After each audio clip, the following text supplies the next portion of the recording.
neste momento, como sempre estão em nossos corações. Vamos iniciar os trabalhos desta manhã com a leitura de uma página do livro Comentários Evangélicos, pelo Espírito Bezerra de Menezes, sob a coordenação de Edgar Armon, livro da editora Aliança. Trata-se do capítulo 26, cujo título é Modos de Ver. Vamos a ele. Impossível, afirma o indolente ante qualquer projeto de realização maior. Sucesso garantido, exclama o entusiasta. Tentarei, diz o equilibrado. Quem podia crer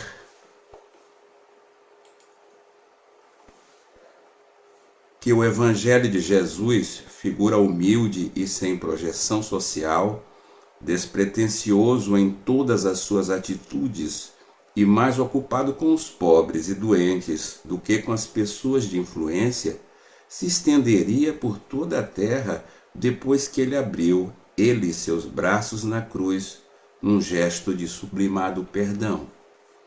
Algumas afirmaram que o plano de um visionário, outros creram que a difusão de seus ensinamentos seria miraculosamente rápida, mas aqueles outros, dotados de bom senso e visão mais profunda, frutos de seu adiantamento espiritual, puseram-se em campo, trabalharam, lutaram e sofreram, e o Evangelho se espalhou, se não em profundidade, pelo menos com muito apreciável extensão. Dos primeiros, muitos permanecem no mesmo comodismo espiritual e ainda hoje, mal despertos, aguardam melhores circunstâncias para servir, maior evidência para crer, aqueles que caíram em extremos de confiança, deixaram-se dominar por perigosas ilusões no terreno religioso ou aguardam passivamente que o céu cuide da redenção da terra como lhe seja possível. Mas os que colaboram utilmente formam como Jesus o exército da paz que terminará por expulsar do mundo os fantasmas da descrença e do comodismo, da indiferença. Esperemos em seu nome, porém, não passivamente. Ofereçamos a Jesus corações e mentes purificados pelo Evangelho, e ele nos dará a plenitude de sua graça, não como dom gratuito, antes merecido e por merecido, fadado a produzir em nós a eclosão do verdadeiro amor e da perfeita sabedoria. Meus irmãos, vamos orar.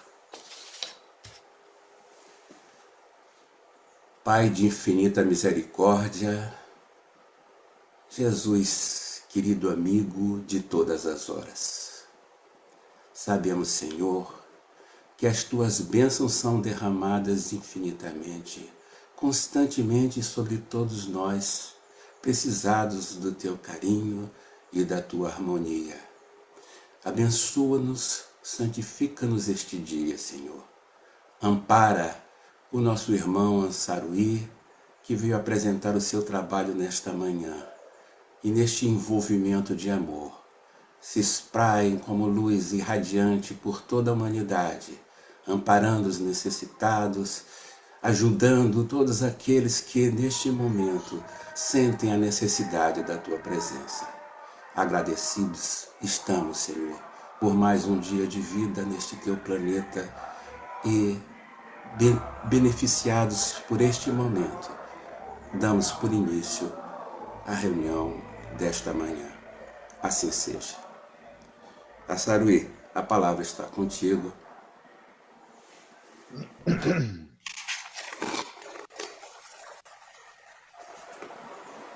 Meus amigos, meus irmãos, que a paz de Jesus esteja conosco nessa manhã e que tenhamos a facilidade e a felicidade de poder entender um pouquinho mais das coisas maravilhosas que existem no reino do Pai. Vocês estão vendo aí, hoje o tema que eu escolhi, desenvolvi para nós conversarmos hoje é a pedagogia de Jesus. Nós chamamos Jesus de mestre, o mestre amado, o mestre divino, né? E nós também entendemos, na medida em que nos aprofundamos mais com as coisas de Deus, né? A qualidade de mestre que Jesus tem. Tudo, o tempo que ele teve aos seus 33 anos foi o tempo de ensinar. Foi o tempo de deixar uma semente, foi o tempo de deixar uma mensagem. E dentro dessa semente, dessa mensagem que foi frutificando ao longo desses 2000 anos, sempre esteve presente uma linha de ensinamento, uma linha de escola, um produto, né, de comunicação no sentido de melhorar o aprendizado, o entendimento. E isso foi uma coisa que ficou muito definida desde o início. Não é à toa que no caso nosso, no caso do Espiritismo, não é à toa que a nossa doutrina ela foi codificada, ela foi orientada através de um professor. Esse professor teve também um professor, né, que foi Pestalozzi, que na época era um dos mais afamados e respeitados professores, pedagogo. E antes de Pestalozzi ainda veio Rousseau, né? Antes Descartes, enfim. Nós podemos entender que houve uma linha de planejamento ao longo da Idade Moderna, da Idade Contemporânea, da Idade Média, né? Houve uma linha de preparação para que se chegasse em 1857 na publicação do Livro dos Espíritos. Então, quando nós falamos em pedagogia, quando nós falamos em mestre, quando nós falamos em professor, em ensino, em aprendizado, né, nós estamos falando de uma bem planejada estrutura de conhecimento moral, de conhecimento de elevação superior. Né? Vocês me perdoem, eu estou com um pigarro aqui, meio complicado, mas não é Covid. Pelo menos eu espero que não seja. Né? Bom, então vamos ver aqui a palavra, né? Pedagogo da humanidade. O Cristo nos trouxe os princípios eternos da educação com amor. Veja bem.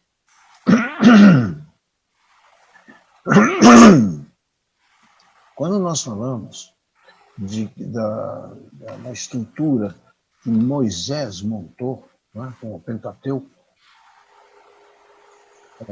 que está na Bíblia, né, nós vamos ver que houve também uma preocupação já de ensinar, só que naquele tempo, né, com aquele povo saindo de um cativeiro, longo cativeiro, né, era um povo meio embrutecido, era um povo mais complicado, de comportamentos muito heterogêneos, e também eles estavam contaminados com determinados hábitos, né, que existia já ainda lá no Egito. Então, este processo de reeducar o povo hebreu que estava saindo do Egito para a Terra Prometida, esse processo tinha que ser um processo duro. Tá? Moisés, por exemplo, não podia chegar para aquele povo, ao longo dos 40 anos que eles vedaram, né? Moisés não podia chegar para aquele povo e dizer assim: amai-vos uns aos outros, como eu vos amei. Amai-vos, perdoai os vossos inimigos. E era uma estrutura cultural daquele povo que estava se deslocando para frente, que não permitia isso. Por isso, a lei de Moisés é uma lei que eles chamavam de lei do talião. Era uma lei dura. Tá? A história do se roubar, corta a mão, se fala mal, corta a língua, coisas assim, olho no olho, dente no dente. Então, a pedagogia de Moisés era uma coisa que tinha o seu sentido de ensinar. Né? Se nós formos olhar, por exemplo, o Decálogo, os 10 Mandamentos, nós vamos ver que ali tem toda uma orientação. Né? É uma coisa assim, eu quero evitar que você sofra as consequências da sua irreflexão. Então, por causa disso, não matarás. Tem sempre sempre um sentido de advertência, de ensino. E durante 2000 anos, o que acabou moldando, né, ajudando, aparando as arestas da cultura e da busca moral do povo hebreu foram exatamente as leis de Moisés. E isso está muito bem definido, muito bem consubstanciado. Depois de 2000 anos dessa preparação, Moisés, digamos assim, veio Jesus, e Moisés teve que ceder com muita justiça, né, a sua posição de lei dura, de lei extremamente rígida, né, para a lei de Jesus, que era uma lei de amor. Amai os vossos inimigos, né? Amai-vos uns aos outros. Eu não vim para modificar. E por aí, o Sermão da Montanha, na minha opinião, né? Como aliás na opinião da maioria das pessoas, né? O Sermão da Montanha é o exemplo básico, clássico da reforma moral. Né? Inclusive, profitentes de outras religiões admitiram isso e falam sobre isso. Então, o Cristo foi o pedagogo da humanidade. Ele trouxe uma nova forma de ensinar, de trazer a educação com amor, que era o diferencial com relação à lei de Moisés. Então, nós estamos falando de pedagogo, pedagogia, etc. Vamos ver, pedagogia, afinal, é a ciência ou a disciplina cujo objetivo é a reflexão, é a ordenação, a sistematização e a crítica do processo educativo. A educação é um processo. E esse processo, ele gera, ele leva à reflexão. A ordenação tem que ter um sentido, né? A sistematização e a crítica do processo educativo. Tudo isso aí, a crítica, por exemplo, não é aquela crítica que a gente entende como a crítica de... Não é isso, aquela crítica desairosa, não. É a crítica no sentido mesmo crítico que os gregos tinham, é o sentido de poder avaliar o que está bom, o que não está bom e corrigir o que não está bom, porque o sentido da crítica é esse. Né? Então, a pedagogia ela nos leva a um processo educativo decorrente da reflexão, da ordenação das ideias, da sistematização dessas ideias e da sua crítica. Esse é o princípio básico. E é dentro dessa visão que o Cristo trabalhou. Aliás, dentro dessa visão desde Moisés, né? Os 10 mandamentos, depois o Sermão da Montanha, né? E veio descambar no Espiritismo, quando nós vamos na parte terceira do Livro dos Espíritos, vamos lá encontrar as leis morais, está lá também. Essa linha de ação que aí está, o processo que tem a reflexão, que tem a ordenação das ideias, tem a sistematização dessas ideias e tem a crítica delas. Vocês me perdoem, eu vou ter que estar toda hora dando esse pigarro, porque está me pegando aqui. Então, vamos chamar, como estamos chamando o Cristo de pedagogo da humanidade, né? Ele nos trouxe princípios eternos da educação com amor. Quando nós falamos princípios eternos, nós estamos nos referindo ao caráter divino da pedagogia do Cristo.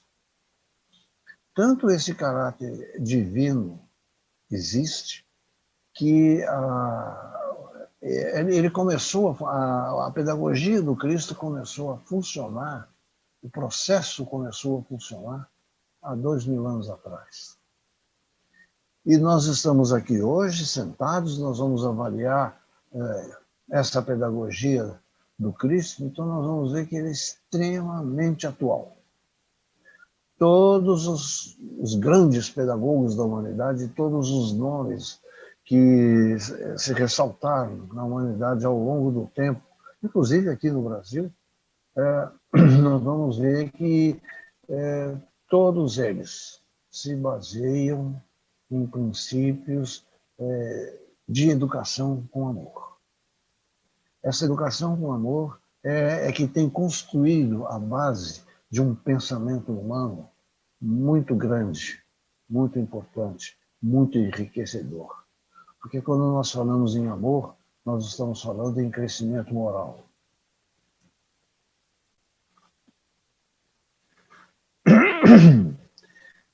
Eu vou explicar uma coisa para vocês. Esse trabalho aqui todo, ele foi inspirado. Eu consultei, me inspirei numa pessoa que é extremamente importante no movimento espírita brasileiro, que é a professora Sandra Borba. Ela é professora na Universidade Federal do Rio Grande do Norte, tem mestrado, doutorado em tudo que vocês quiserem imaginar aí. Ela tem livros publicados e ela já foi presidente da Federação Espírita do Rio Grande do Norte. E ela fez um trabalho muito interessante, porque ela é pedagoga essencialmente, né? E espírita essencialmente. Então ela fez um trabalho muito interessante a respeito da pedagogia, né? E como nós estamos falando que a essência do trabalho de Cristo é a pedagogia, né? A forma como ela é feita, aquele processo que mostrei no início. Então, eu me baseei muito nela, porque foi um trabalho muito interessante. Então, quando nós vamos analisar, né, o trabalho da pedagogia que ela pesquisou, nós vamos encontrar, por exemplo, deve-se alicerçar no valor da pessoa humana. O ensino, a pedagogia evangélica, deve se alicerçar no valor da pessoa humana. E isso está aparecendo lá nas palavras do Cristo, por isso é que eu disse que ela é atual até hoje. Quando Cristo diz, vós sois a luz do mundo, ele está dizendo, ele está exaltando, ele está puxando para cima o valor da pessoa humana.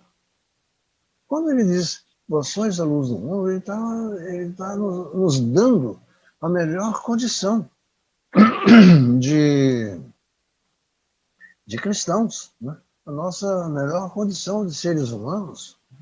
Nós somos a luz do mundo, nós iluminamos, né? Então, ele diz lá, isso aqui é o Evangelho de Mateus, capítulo 5, no versículo 12, ele diz, exultai e alegrai-vos, porque é grande o vosso galardão nos céus, porque assim perseguiram os profetas que foram antes de vós. Vós sois o sal da terra, e se o sal for insípido, com que se há de salgar?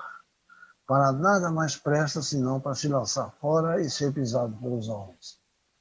Então, vós sois a luz do mundo. Não se pode esconder uma cidade edificada sobre um monte. Ela tem que ficar em cima. Nem se acende uma candeia, né?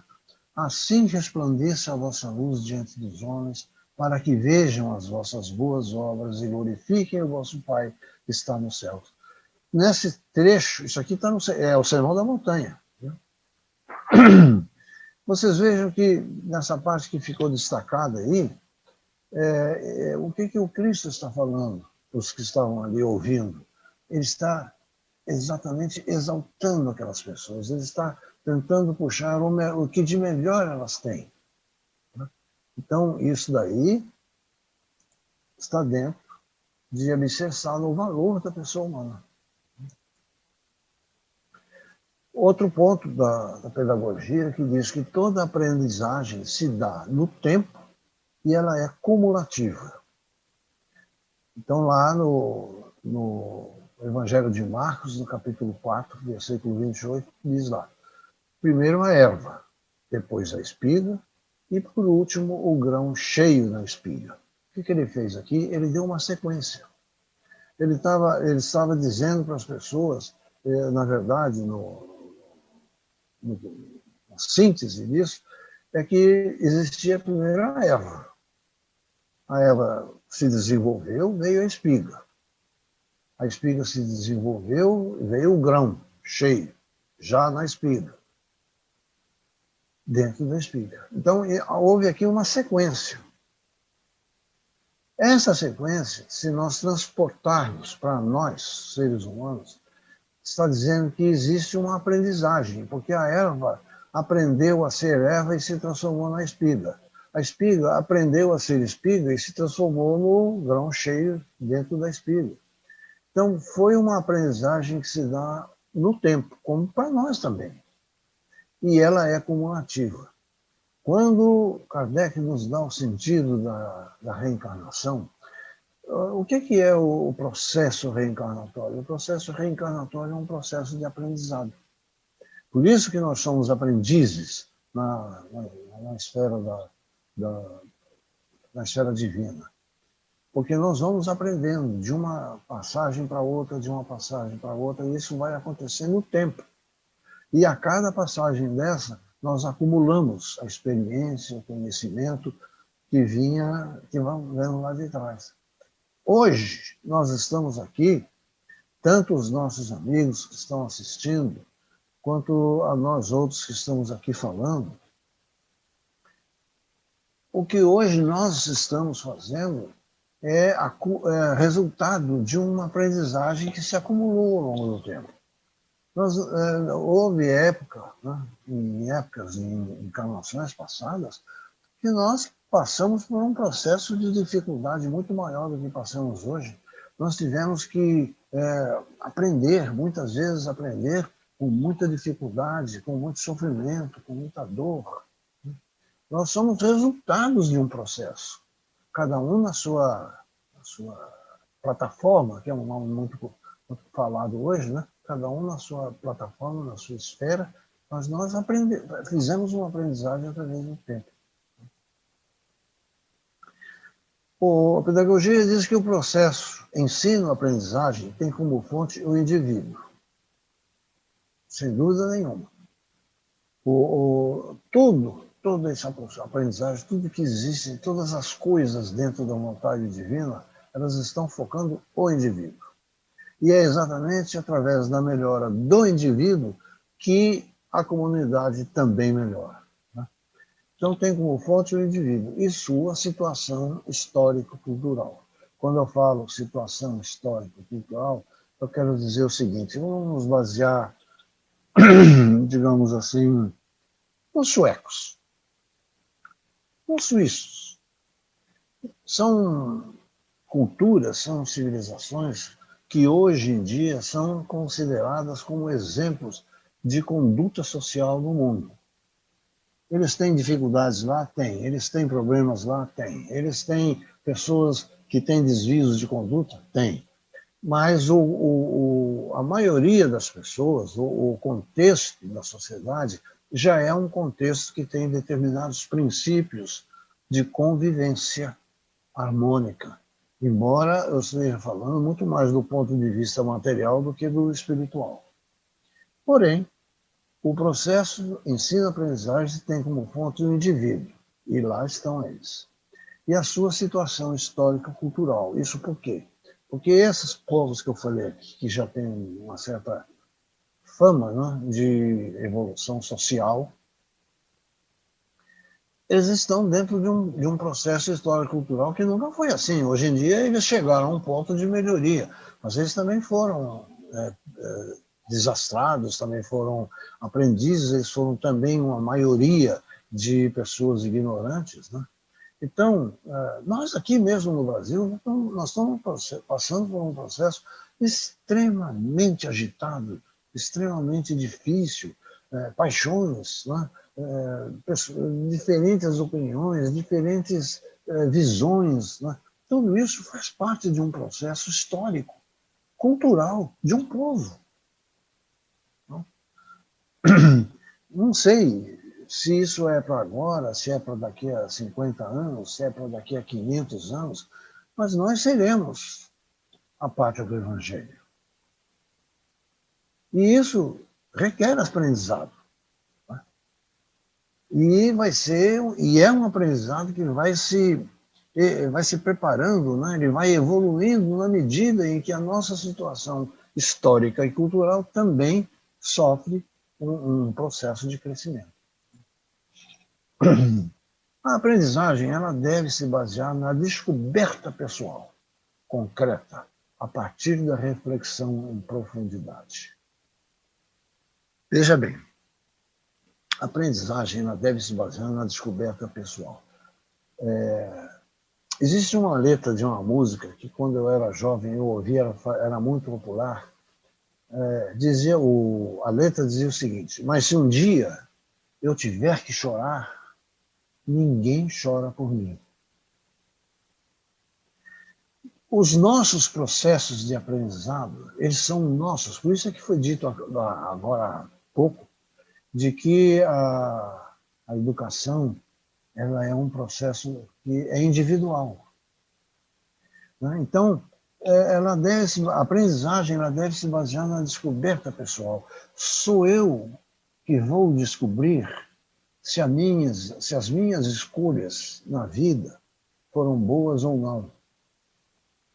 E se eu, me baseando nas minhas descobertas, eu chegar à conclusão de que elas não foram boas, por isso diz lá concretamente eu estou admitindo que não foram boas, então eu vou partir para a reflexão. E essa reflexão, na medida da minha dor, ela vai ser mais ou menos profunda. Então, a aprendizado ele é pessoal, somos nós. Ninguém aprende por nós. Né? Ninguém faz as coisas boas ou más por nós. É por esse motivo que, se o meu irmão foi socialmente negativo, eu não vou pagar por ele, eu não vou responder por ele. A minha responsabilidade nisso só existiria se eu tivesse contribuído para que ele não fosse bom. Então, nesse processo pedagógico aqui, a partir da reflexão, o que é a partir da reflexão? A reflexão ela é a ação da razão. Nós somos, dentro de todo o contexto da criação aqui no nosso planeta, nós, seres humanos, somos os únicos que refletem, os únicos que são possuidores da razão. Então, lá, nos ensinos de Jesus, na montanha, ele veio a pergunta, né? Ele estava falando a respeito da parábola do bom samaritano.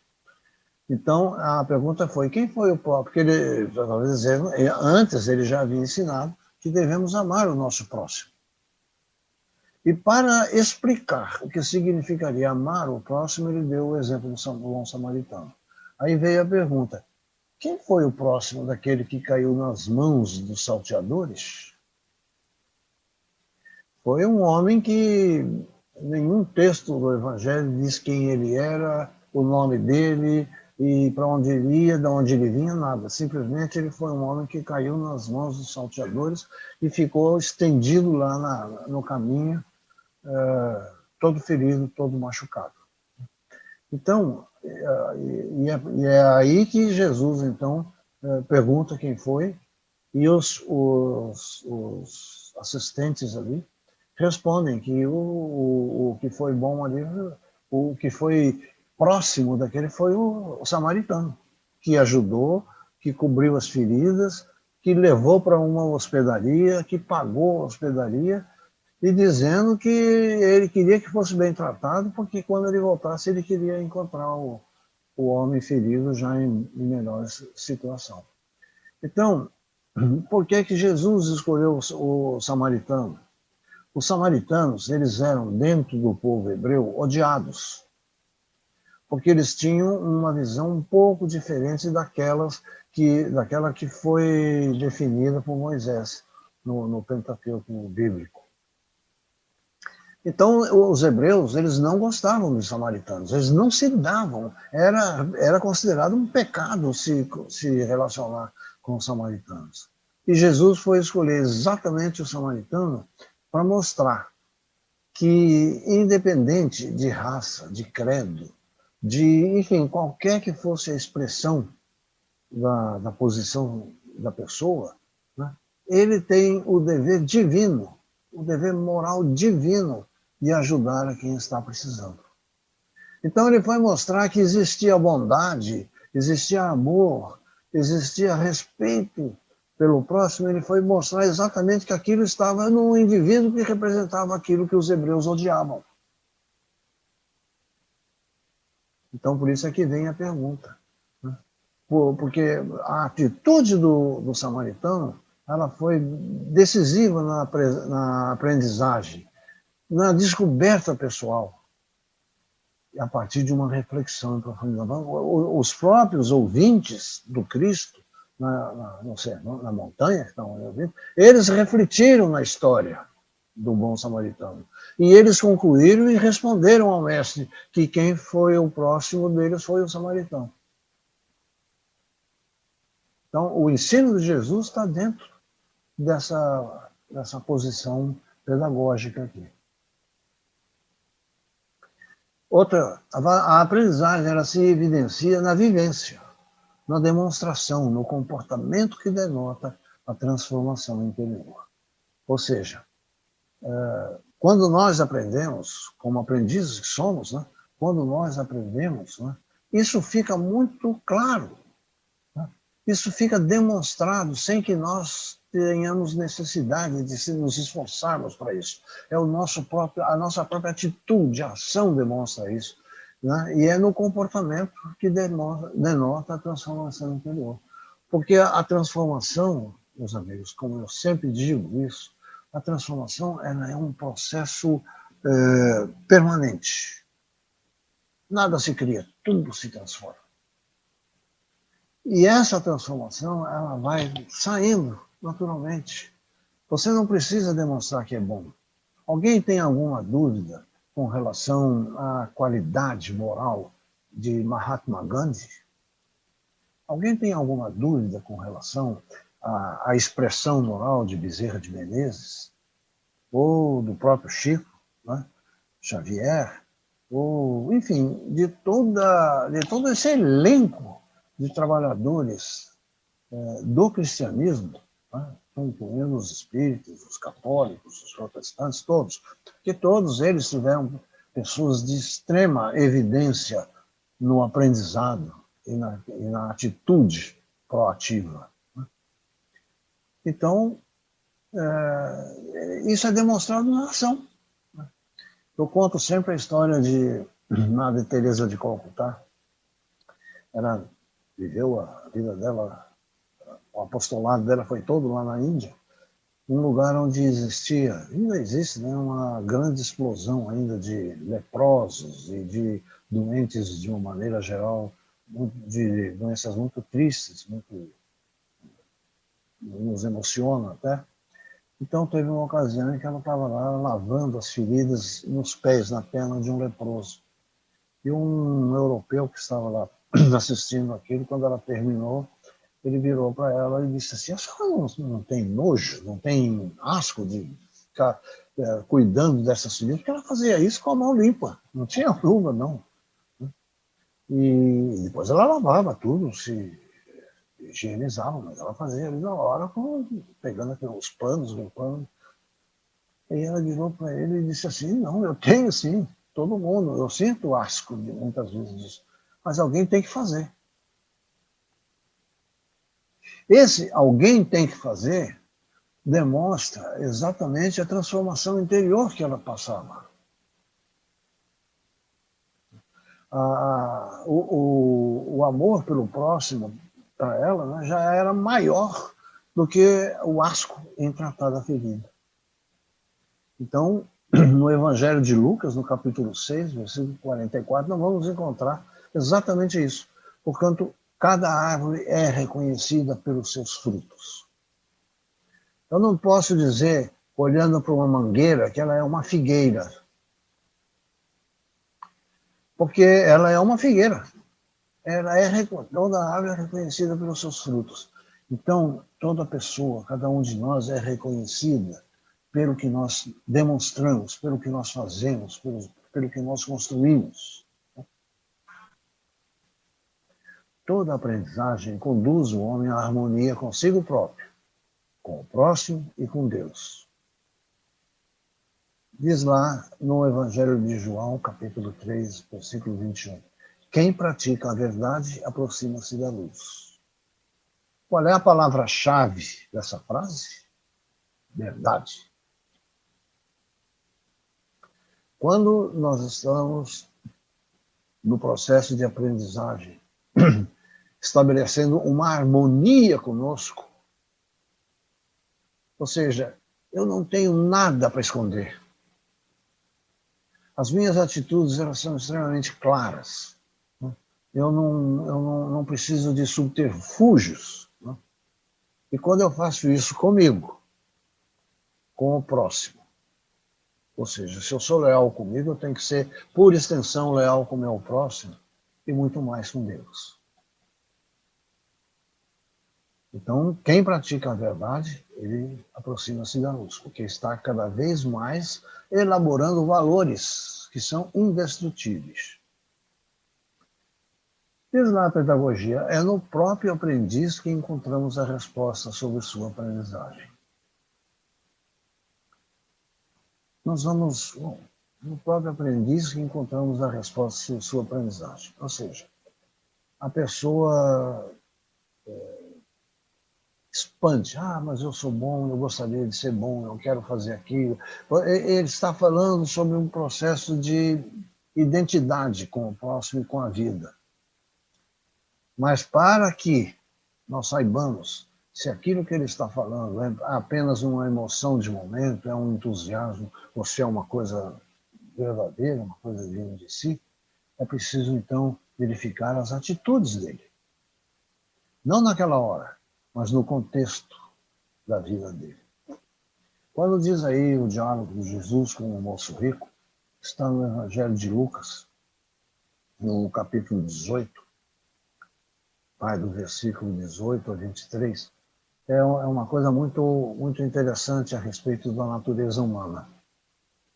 Veja lá, diz assim, e perguntou-lhe, esse aqui é o versículo 18, embora não esteja aparecendo aí o número, e perguntou-lhe um certo príncipe, dizendo, bom mestre, que hei de fazer para herdar a vida eterna? Jesus lhe disse, por que me chamas bom? Ninguém, esse A aqui é uma forma antiga de se escrever no português arcaico, né? Ninguém é bom, senão um, que é Deus. Sabes os mandamentos. Não adulterarás, não matarás, não furtarás. Aqui Jesus repete então os 10 mandamentos de Moisés. E disse ele, todas essas coisas tenho observado desde a minha mocidade. O tal príncipe lá dizendo que tudo isso que Jesus falou ali, ele fazia. E quando Jesus ouviu, disse, ainda te falta uma coisa. Vende tudo quanto tens, reparte pelos pobres e terás um tesouro no céu. Vem e segue-me. Mas ouvindo ele isso, o moço lá, o príncipe, né, ele ficou muito triste, porque ele era muito rico. Então, veja bem, é quando lá diz assim, você tem que observar as atitudes da pessoa, não só ouvir e dizer quem é, porque ele queria ter a vida eterna. Ele disse que observava que não devemos adulterar, não matar, não furtar, não dar falso testemunho, mas ele fazia isso tudo. Mas na hora em que falou em dividir a riqueza dele, ele demonstrou a fraqueza da visão material que ele tinha. Então é isso que diz lá. É no próprio aprendiz que encontramos a resposta. Jesus foi ter a resposta. da sinceridade daquele príncipe, quando foi dito para ele que dividisse a riqueza, que ele recuou. Então, ali estava a resposta sobre a aprendizagem dele. Toda aprendizagem necessariamente possui momentos de avaliação. Isso aí é tranquilo, né? Se nós estudamos um ano inteiro na escola e quando chega no fim do ano tem que fazer a prova que vai avaliar se nós estamos ou não capacitados para passar para o ano seguinte. E assim é a vida, né? A gente passa a vida toda e depois somos submetidos a uma prova, porque este é um planeta de expiação e prova. Somos submetidos à prova e vamos ver se passamos ou não. O que foi que nós fizemos? O que foi que conseguimos? O que foi que destruímos? Então, a nossa vida é um processo de avaliação. E aquele dentre vós, aí então vem lá no Evangelho de João, capítulo 8. Aquele dentre vós que estiver sem pecado, atire a primeira pedra. Essa daqui, meus amigos, foi uma das mais expressivas lições que o Cristo nos levou. O episódio da mulher adúltera, prestes a ser apedrejada até a morte por uma multidão irada, porque estavam seguindo, obedecendo a lei de Moisés. E o Cristo, então, diz assim: aquele dentre vós que estiver sem pecado, atire a primeira pedra. As pessoas abaixaram a cabeça, abaixaram a voz, refletiram e foram embora. Nesse momento não houve uma contradição entre o que Moisés ensinou e o que o Cristo ensinava. Aquela reflexão, ela foi maior quando eles viram que eles tinham pecado. Todos têm os seus erros e tudo mais. Então, houve ali um momento de avaliação. Eles avaliaram, a multidão avaliou. E os que estavam com a pedra na mão jogaram para o chão e, de uma certa forma, envergonhados, se viraram e foram embora. Com isso, o Cristo evitou uma injustiça. Porque os errados estavam querendo punir uma errada. A punição só teria sentido se ela viesse de um justo para um pecador. Mas só que, meus amigos, o justo não pune. O justo ajuda. Então, quem tiver sem pecado, atire a primeira pedra. Todos se viraram e foram embora. Olha que lição. Nós estamos falando de um fato de 2000 anos atrás. E se nós ligarmos a televisão, nós vamos ver gente atirando pedra em gente. Se nós pegarmos o jornal, nós vamos ver gente atirando pedra em gente, como se eu fosse o dono da verdade e as pessoas em quem eu atiro a pedra não fossem.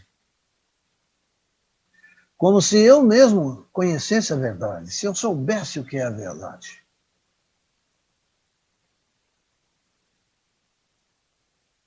No dia que nós tivermos uma noção plena da verdade, nós já vamos estar passando do regeneração para os ditosos.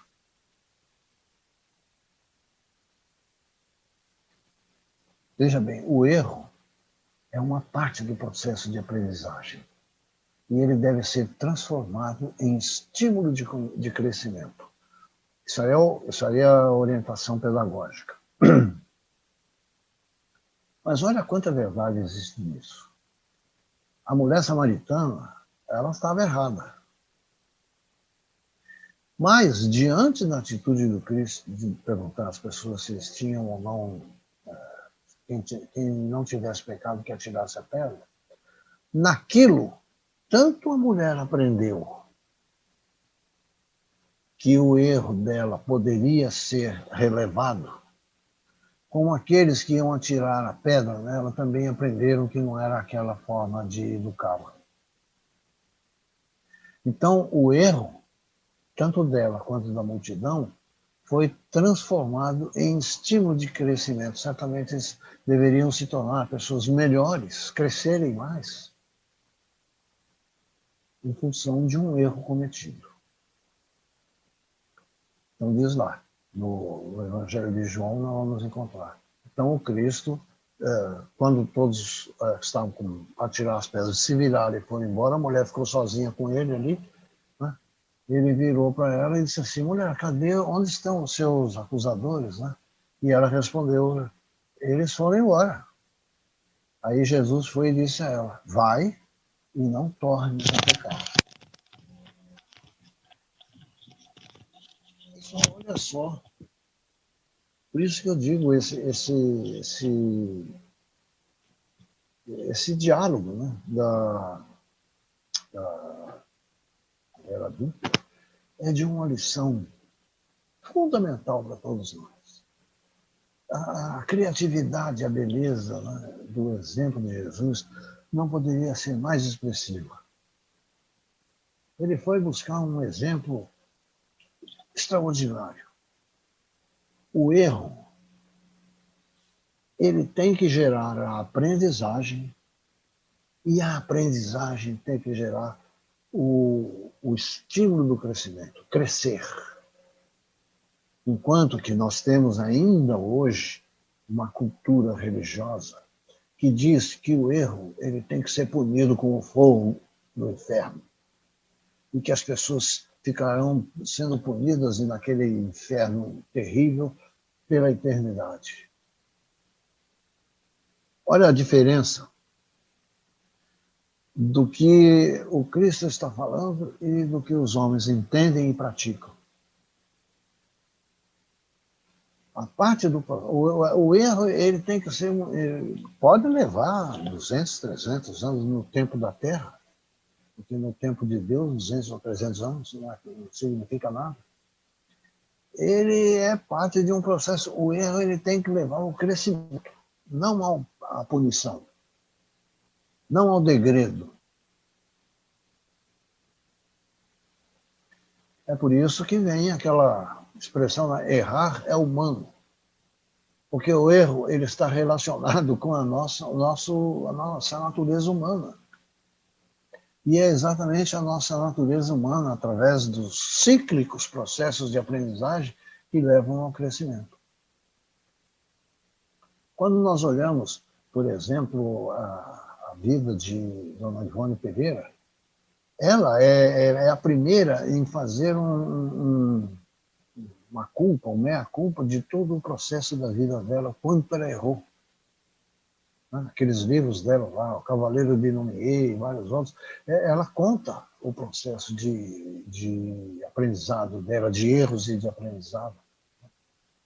E vejam no que ela se transformou, sendo hoje um dos pilares, né, do ensino da nossa doutrina, dos valores da nossa doutrina como pessoas, como seres humanos e como espíritos.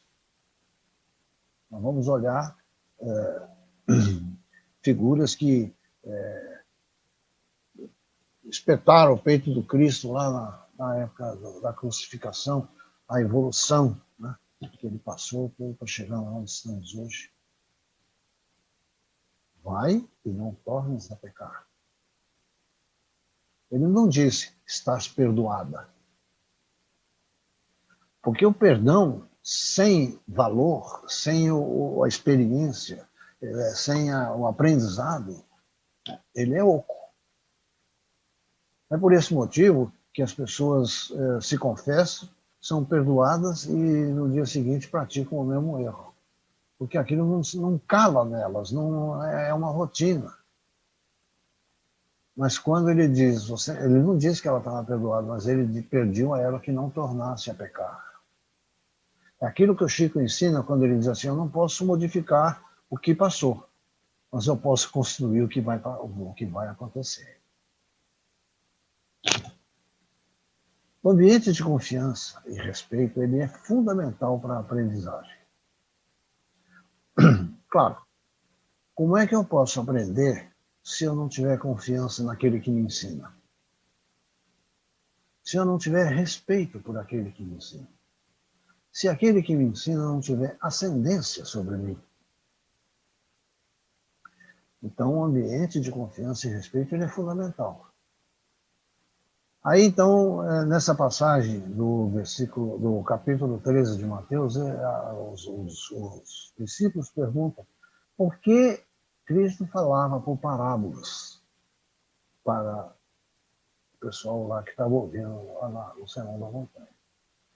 O Cristo responde, porque a vós é dado conhecer os mistérios do reino dos céus, mas a eles não lhes é dado. Ou seja, aqueles que estavam ouvindo, os gentios, tá? No caso ali, os que estavam ouvindo não eram gentios, eles eram hebreus como o Cristo e como todos ali. Mas futuramente, Paulo de Tarso estaria falando exatamente a mesma coisa com relação aos gentios. Ele está dizendo assim, se eu não falar, o que se pode traduzir disso, né, se eu não falar de uma forma como se eu estivesse falando para crianças, eles não iriam entender. Mas vocês, devido ao entendimento que já têm da vida, das coisas, dos valores espirituais, vocês podem entender melhor. Então, com vocês eu não preciso falar assim. Agora, com eles eu falo. É como criança. Você, com a criancinha, né? Você não diz Deus, você fala Papai do Céu. Porque a criança vai entender, na figura paterna que ela tem, que ela admira, que ela olha, que ela respeita, ela vai entender que tem um papai aqui e tem um papai no céu. Que deve ser olhado, entendido e respeitado como um pai, como ela faz com o pai que tem aqui ao lado dela. Então, é por isso que ele falava em parábolas. As parábolas, elas foram fundamentais para expressar o valor e o espírito do cristianismo. A aprendizagem verdadeira, ela conduz à liberdade e à autonomia. Por isso que no Evangelho de João também, no capítulo 8, diz lá, conhecereis a verdade e ela vos libertará. A mentira, ela nos aprisiona. Porque ela sempre nos leva a estar escondendo alguma coisa. E essa alguma coisa chama-se verdade. Agora, quando nós estamos trabalhando com a verdade, nós não temos que esconder nada.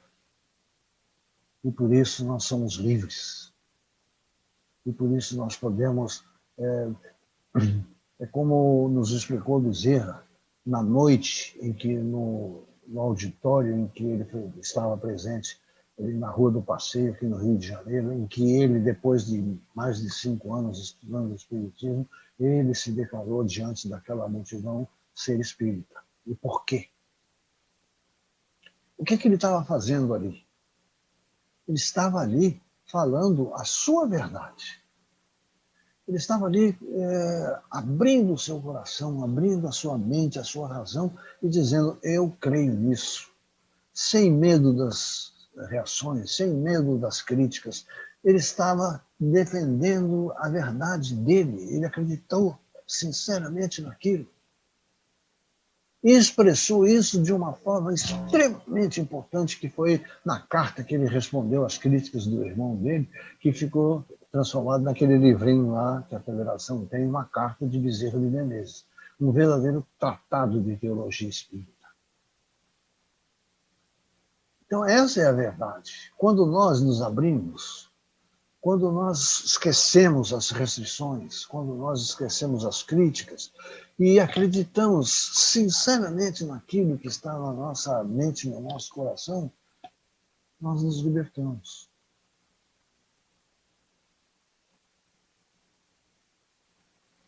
A coerência e o modo de ser do mestre são igualmente elementos favorecedores da aprendizagem. Isso aqui é outro princípio da pedagogia, né? Porque o mestre ele tem que ser coerente. né? Porque na medida em que ele está avaliando o discípulo também está avaliando ele. E o respeito, o fundamento do aprendizado está exatamente nessa troca sincera, honesta. Né? É uma simbiose, né? E, de uma certa forma, é uma osmose. Né? O conhecimento passa, né? Do mestre para o discípulo. Então, vem lá o trecho evangélico que explica que onde Jesus usou esse princípio pedagógico. Ele diz lá: as minhas ovelhas ouvem a minha voz. Eu as conheço e elas me seguem. O mestre conhece as suas ovelhas. Então, ele conhece os seus discípulos. E os discípulos reconhecem o mestre e por isso o seguem. Você não segue quem você não acredita ou quem você não aceita. Pelo contrário, você foge.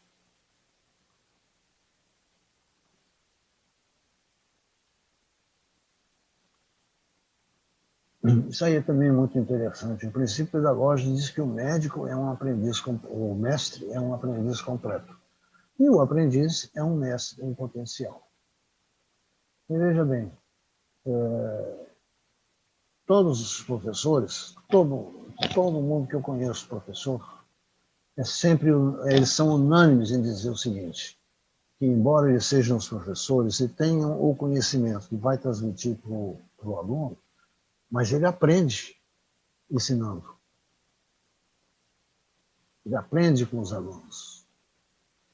Os pais, eles aprendem com os filhos. Ao ensinar os filhos, eles aprendem também. Todos os pais devem passar por essa experiência. E quando estão trabalhando, refletindo a respeito da educação com os filhos, eles têm que levar em conta que eles também estão aprendendo. Os filhos mostraram para eles determinadas coisas que eles poderiam até saber, ter consciência, mas não refletiram sobre aquilo. Então, o que Jesus diz no Evangelho de Lucas, capítulo 6, é o seguinte: o discípulo ele não está acima do mestre. Todo aquele, porém, que for perfeito, será como o seu mestre. Ou seja, se eu seguir todo o ensinamento moral que o Cristo me passa, vai chegar um momento na eternidade em que eu serei tão bom quanto o meu mestre. Não vou ser melhor ou maior, mas vou ser tão bom quanto ele. Porque eu aprendi tudo que eu tinha que aprender, eu sofri tudo que eu tinha que sofrer, eu passei por todas as experiências, aprendizados, provas, expiações. Tudo isso é o aprendizado. E eu tenho o meu mestre, que vai me orientando e me dizendo onde é que eu errei, por que eu errei, como é que eu conserto, onde é que está escrito que eu devo me consertar. Eu tenho todos os recursos, como herdeiro do Evangelho, eu tenho todos os recursos para achar onde é que eu estou errado e achar de que forma eu vou poder consertar o meu erro. Não existe uma só passagem dos evangelhos que não indiquem alguma coisa para a gente. Por isso, então, que diz que o discípulo ele não está acima. Mas o dia que ele conseguir ter tanto conhecimento quanto o mestre, ele será como o mestre. Passa a ser um mestre também. Toda aprendizagem significativa, ela é aquisição para o espírito imortal. E no Evangelho de Mateus nós vamos encontrar que então retribuirá a cada um segundo as suas obras. Ou seja, nós só vamos receber por aquilo que nós fizermos. Tem uma passagem de Emmanuel onde ele se refere ao fato de que uma pessoa reza, faz pedido, faz tudo, e não consegue receber a graça que ele está pedindo. Então ele diz, Emmanuel explica, Deus não está atrasado em lhe atender. Ele simplesmente está dando aquilo que você merece. Ou seja, não adianta nós pedirmos por aquilo que não merecemos. Nós temos que fazer por merecer para podermos receber. Então, é isso que ele diz, que Deus retribuirá a cada um segundo as suas obras. Aqui eu vou passar rápido, eu tenho a impressão, eu estou em cima da hora. Eu não sei como é que a Márcia ainda não olhou meio torto para mim, mas enfim. Os recursos didáticos utilizados por Jesus, olha o recurso didático utilizado por ele. Técnica, a técnica da preleção. Ele usou no Sermão da Montanha. A técnica das explicações. Ele usou na parábola do semeador. A técnica das narrativas. Ele usou nas incontáveis parábolas. As parábolas, elas são nada mais do que narrativas.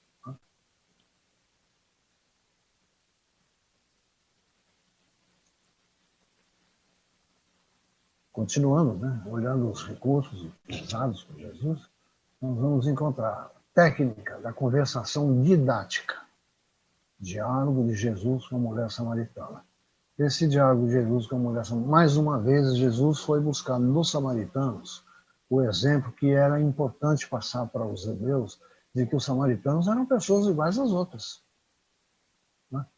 Então, ele teve um diálogo, e a mulher, inclusive, ele pediu um pouco d'água para a mulher num poço, né? A mulher estava puxando a água, e a mulher estranhou, perguntou para ele por que ele estava pedindo água, se ela era uma samaritana. E Jesus, então, deu uma explicação. E depois, quando os discípulos dele viram ele conversando com a mulher, ele teve que também se explicar por que ele estava falando com a mulher samaritana. Então, foi uma conversação didática. Na técnica da observação, foi no caso do óvulo da viúva. Esse do óvulo da viúva, então, é outra lição eterna. Quando ele deu uma lição às pessoas que estavam ali observando as ofertas na caixa de contribuição, a mulher deu lá uma moedinha sem valor, quase baixa, pequenininha, e todo mundo reparou nisso, mas o Cristo disse assim, mas ela está dando do que ela não tem, enquanto vocês dão do que sobra.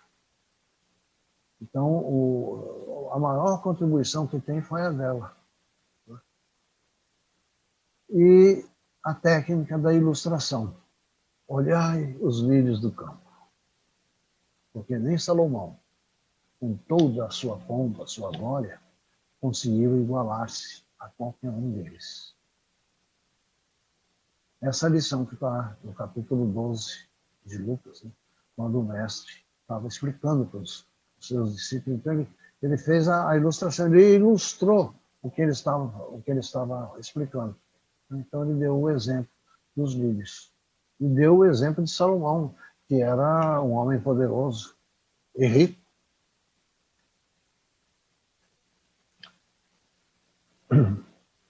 A técnica das perguntas. Né? O que é que está escrito na lei? Como interpretar? Porque o homem, o espectador, né, o ouvinte que estava lá, perguntou para o Cristo o que ele devia fazer para ter a vida eterna. E o Cristo perguntou a ele, então, o que é que estava escrito na lei? E o homem respondeu tudo o que estava escrito na lei. Respondeu, inclusive, o que estava nos 10 mandamentos. Né? Aí, como é que interpreta isso? Interpreta-se o seguinte, o Cristo respondeu para ele. Então, faça isso, e você terá a vida eterna. Então, na verdade, a técnica foi de perguntar ao ouvinte o que é que estava escrito na lei. Tem a técnica do debate. O que diz o povo ser o filho do homem? Então, ele queria saber o que as pessoas estavam falando a respeito dele. Então, uns dizem uma coisa, outros dizem outra. E, então, era a técnica do debate. E a técnica da exemplificação. O caso lá da mulher adúltera, né? Mulher, ninguém te condenou? Então eu também não te condeno. Vai e não peques mais.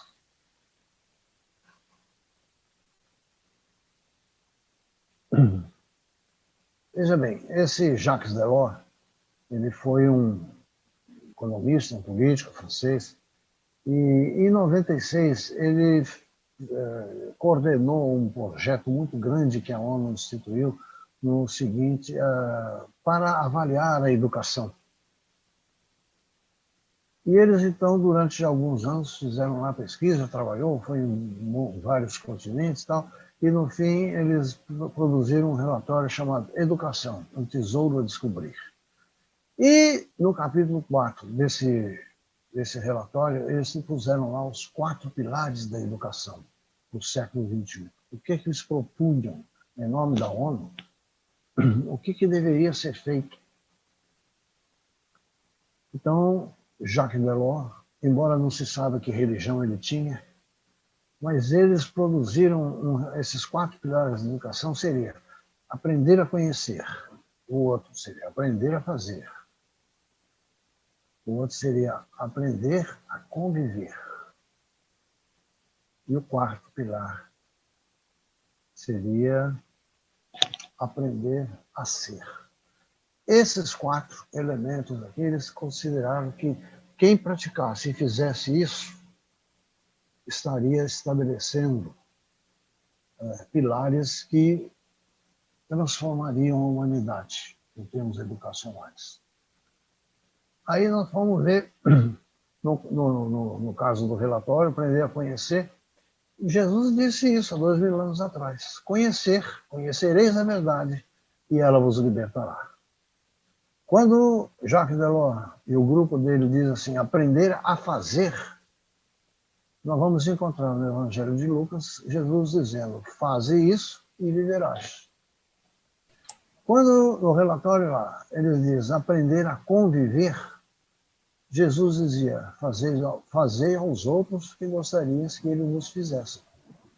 Quando eu faço aquilo que eu gostaria que meu próximo me fizesse, eu estou aprendendo a conviver. E quando, então, nos 4 pilares da educação, ele diz aprender a ser, diz lá, sede perfeitos. Isso está no Evangelho de Mateus, seu capítulo 5. E está também no Evangelho segundo o Espiritismo, lá no capítulo 17, se não me engano, 16, sede perfeitos. Ali diz o homem de bem, a perfeição. Ele explica tudo direitinho, que é o aprender a ser. Então vocês veem que eu não sei se Jacques Delors se baseou na Bíblia, em algum ensinamento de Jesus. Acredito que não. Isso aqui deve ter sido um consenso dessa comissão coordenada por ele, que é um consenso que eles já vinham trazendo de formações religiosas ao longo das encarnações. Pode ser. Então, hoje, no início do século XXI, como antes, como agora, nós necessitamos de uma educação universal e de qualidade para todos, capaz de garantir qualidade de vida e vida em abundância. A mensagem pedagógica de Jesus, nesse sentido, é atualíssima, em harmonia com o homem, consigo mesmo e com o seu próximo. E só alcançaremos esse ideal a partir de nossa adesão a esta proposta educacional que se alicerce no respeito à pessoa vista como filho de Deus em seu projeto de vida e de evolução, no respeito às leis divinas ou naturais, na certeza da possibilidade de vida abundante para todos, alicerçada no ideal de fraternidade humana, que é a base da justiça social, e numa prática educativa baseada no diálogo, nos referenciais do indivíduo e nas possibilidades de autossuperação e de conquista verdadeira sob a bandeira do Evangelho. Tudo que nós falamos aqui hoje, meus amigos, todas essas correlações entre o que está no Evangelho do Cristo e o que está nas bases pedagógicas da educação de hoje, essa conclusão aqui fecha. Então, como eu digo sempre, isso que nós estamos trazendo é para a reflexão, é para ser refletido, é para vocês irem procurar nas fontes, olharem, desenvolverem mais.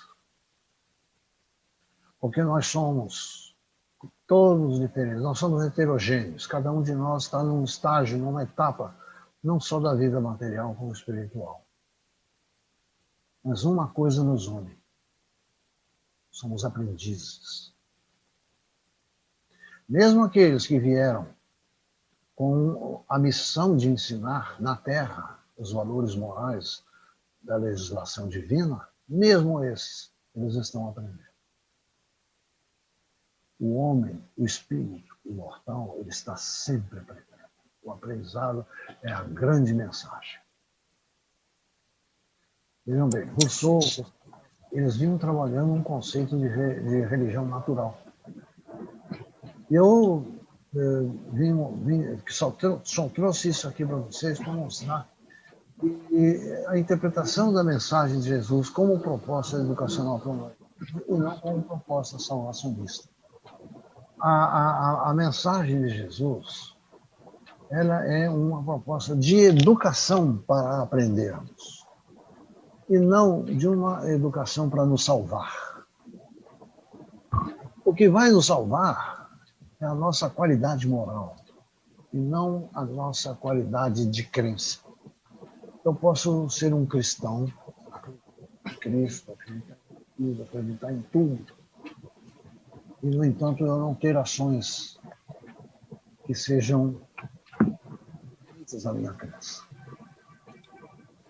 Então, A Saruí? Já está no Tá, final. tá, obrigada. E o que eu quero dizer é exatamente isso, que a proposta do Cristo é educar. Então, a proposta do Cristo não é dar o peixe, é ensinar a pescar. Na medida em que nós aprendemos a pescar, nós vamos então puxar o peixe para nós. Essa é a grande visão, né? Então veio lá Rousseau, que foi base de educação para Pestalozzi, que foi base de educação para Kardec, que foi base de educação para isso aqui. Muita paz e muito amor para todos com Jesus. Graças a Deus. Acabei, Márcia.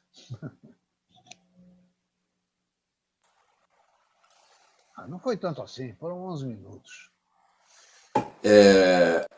A Saruí, por favor, tira o compartilhamento. Sai do compartilhamento para a tela ficar com todos isto.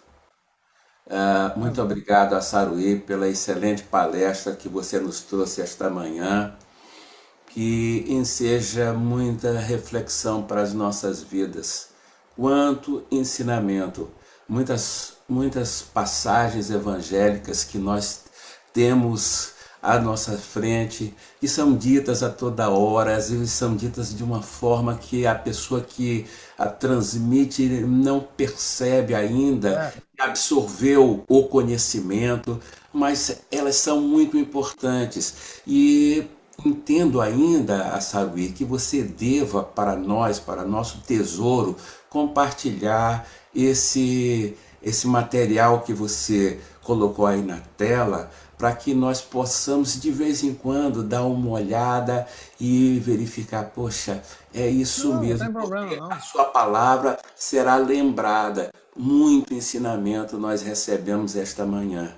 Quando você disse, a Márcia poderá ficar com uma cara feia, eu olhei para a cara dela, ela deu um sorriso. Veja, era de felicidade por nós estarmos comungando com muitos ensinamentos que você nos trouxe esta manhã sobre a pedagogia de Jesus. Muito, muito obrigado. Não. Sim, Você não me agradeça, não. Quer dizer, pode até agradecer, mas na verdade eu não tenho esse irmão, mérito toda todo. O que acontece oportunidade que alguém traz para a vida da gente é momento de enriquecimento. E nós temos que agradecer, porque você veio à nossa vida para trazer essa mensagem. Muito, muito obrigado. Um grande abraço para você. Meus irmãos, dando continuidade ao processo desta manhã, temos a convidá-los para a palestra da próxima semana, que será um título muito interessante de um autor que eu gosto muito. Chama-se Manuel Filomeno de Miranda, no trabalho do mundo de regeneração. E quem será a palestrante? Nada mais, nada menos do que Carmen Silveira. Mais um momento para as nossas vidas, para o nosso enriquecimento espiritual. Assim, meus amigos, encerramos esta primeira parte e vamos fazer a nossa oração de agradecimento, a nossa prece. Jesus, querido amigo, quanto ensinamento nos proporcionastes nesta manhã. Quando eu disse na primeira prece que derrama sobre nós tudo aquilo que necessitamos, sempre e sempre, nós só temos que agradecer. Muito ensinamento. Envolvidos neste momento de paz, que possamos levar para todos os nossos entes queridos e para toda a humanidade esta luz que nos proporcionaste esta manhã. Grato, Senhor, graças a Deus.